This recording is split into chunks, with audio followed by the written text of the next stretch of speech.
Students, हम class 8 maths chapter 11 कर रहे थे आईसीएसई बोर्ड का, और इसके हमने सेलिना पब्लिकेशन बुक स्टार्ट किया था। इसका बच्चों हम 11A एक्सरसाइज हमने कंप्लीट करना स्टार्ट किया था, जिसका क्वेश्चन 1 2 3 और हम 4 क्वेश्चन तक कर चुके हैं। आज हम स्टार्ट करेंगे क्वेश्चन नंबर 5। इसके पहले की सारी वीडियोस की लिंक आपको डिस्क्रिप्शन में मिल जाएगी, प्लेलिस्ट बनी हुई है, वहां से जाकर के आप सारी वीडियोस एक साथ चेकआउट कर सकते हैं। बच्चों देखो क्वेश्चन नंबर 5 में क्या लिखा हुआ है, हर क्वेश्चन का एक अलग अलग कंसेप्ट है, उस कंसेप्ट को हम पहले समझते हैं और उसके बाद उसके क्वेश्चन हम करते हैं। सबसे पहले देखिए क्वेश्चन 5 में लिखा हुआ है राइट द कोफिशिएंट ऑफ। इनका कहना है कि इनके कोफिशिएंट लिखो। बहुत ही इजी क्वेश्चन, थोड़ा सा बस ध्यान से समझो। फर्स्ट में बोल रहे हैं ए बी का कोफिशिएंट लिखो इन 7abx। कह रहे हैं कि ए बी का कोफिशिएंट बताओ 7abx में। तो मैं यहाँ पे फर्स्ट पार्ट डाल करके और यहाँ पे लिख देता हूं ए बी इन 7abx। तो अगर आप ध्यान दे रहे हो तो कोफिशिएंट का मतलब होता है कि ए बी को छोड़ दो, बाकी सारी वैल्यू हैं उनको एक साथ लिख दो, वही ए बी का कोफिशिएंट हो जाएगा। मतलब इन्होंने बोला ना कि ए बी का कोफिशिएंट लिखो इस एक्सप्रेशन में, तो बस आपको ए बी को छोड़ करके जो भी बचा हुआ रहता है उस सबको आपको लिख देना है। जैसे यहाँ पे ए बी को छोड़ करके क्या बचा हमारा, एक तो बचा 7 और एक बचा हमारा x। तो हमारा आंसर क्या हो जाएगा, एक दो पार्ट करोगे तब अच्छे से आपको समझ में आएगा। तो कोफिशिएंट अगर आप पूरा लाइन वाइज लिखना चाहते हो अच्छे से आंसर, तो ऐसे लिख सकते हो coefficient of A be in 7abx is, अब अपन ने ए बी छोड़ दिया इसमें से तो बचा 7x, तो हम लिख देंगे इज 7x। तो आंसर क्या आ गया आपका 7x। This is the answer. आ जाओ बी वाले पार्ट पे बच्चों। तो देखो बी वाले पार्ट सेकंड वाले पार्ट में क्या लिखा हुआ है, कह रहे हैं 7a का कोफिशिएंट बताओ इन 7abx में। तो अपन को क्या कर देना है, इसमें 7a छोड़ देना है, 7a रिलीज कर देना है, बाकी क्या जो बचा है यही हमारा आंसर हो जाएगा। मतलब bx हमारा आंसर है। तो आंसर क्या आ गया हमारा, coefficient of 7a in 7abx is bx। तो जो भी इनने बोला इसको छोड़ दो इस एक्सप्रेशन में, बाकी का जो बचा है वो लिख दो, वही हमारा कोफिशिएंट हो जाएगा।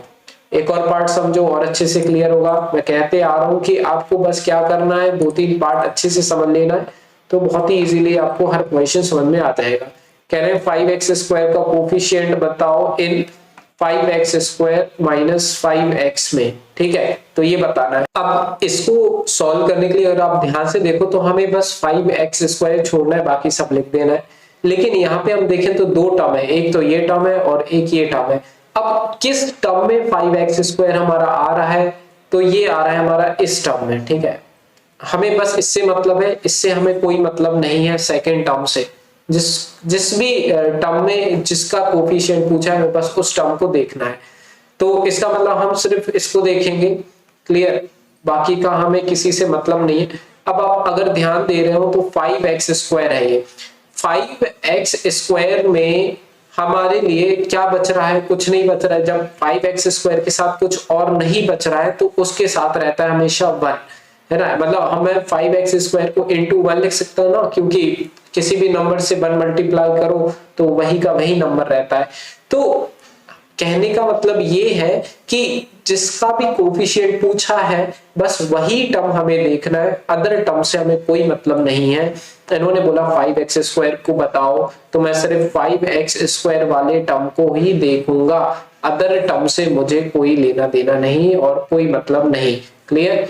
अब 5x² के साथ क्या है हमारा, सिर्फ 1। अगर किसी भी टर्म के साथ अगर वो पूरा टर्म आ जाता है और बोले उसका कोफिशिएंट बताओ, तो हमेशा हम 1 लिखेंगे। क्लियर। तो आंसर क्या हो जाएगा, इसका आंसर क्या हो जाएगा, 1 हो जाएगा। क्लियर।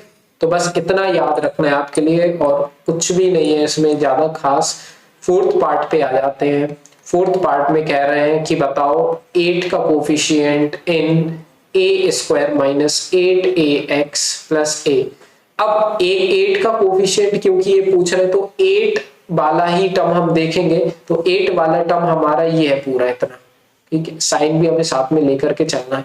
अब इसमें से 8 छोड़ दो, 8 हटा दो, तो 8 हमने यहां से हटा दिया।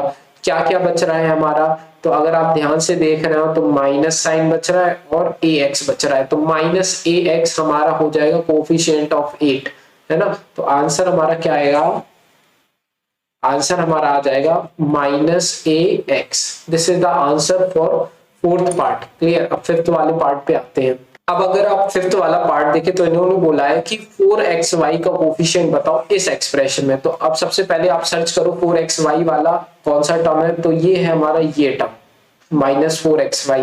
ठीक है। अब इसमें 4xy तो पूरा का पूरा चला गया, मैंने आपको बताया जब पूरा चला जाता है तो 1 आ जाता है ना, लेकिन इसके साथ माइनस भी है तो -1 हम लिखेंगे क्या, इसका कोफिशिएंट। तो आंसर क्या आ जाएगा बच्चों, आंसर आ जाएगा हमारा -1। क्लियर। तो ये हुआ हमारा क्वेश्चन नंबर 5 कंप्लीट। अब देखेंगे क्वेश्चन नंबर 6 हम नेक्स्ट पार्ट में। पसंद आई वीडियो प्लीज लाइक करिए, सब्सक्राइब करिए। कोई भी डाउट रहे किसी भी क्वेश्चन में किसी भी तरह का तो आप कमेंट सेक्शन में हमसे पूछ सकते हैं। बाकी सारी वीडियोस की लिंक डिस्क्रिप्शन में मिलेगी, प्लेलिस्ट बनी हुई है, वहां पर क्लिक करेंगे आपको पार्ट वाइज हर चैप्टर खुल जाएगा। क्लियर। और मैथ्स में ही नहीं किसी भी सब्जेक्ट में आपको आईसीएसई बोर्ड से रिलेटेड कोई भी प्रॉब्लम आती है तो मुझे कमेंट सेक्शन में बताइए, मैं पूरी कोशिश करूंगा कि आपके वो डाउट्स में क्लियर कर पाऊं। तो मिलते हैं बच्चों नेक्स्ट वीडियो में, बाय।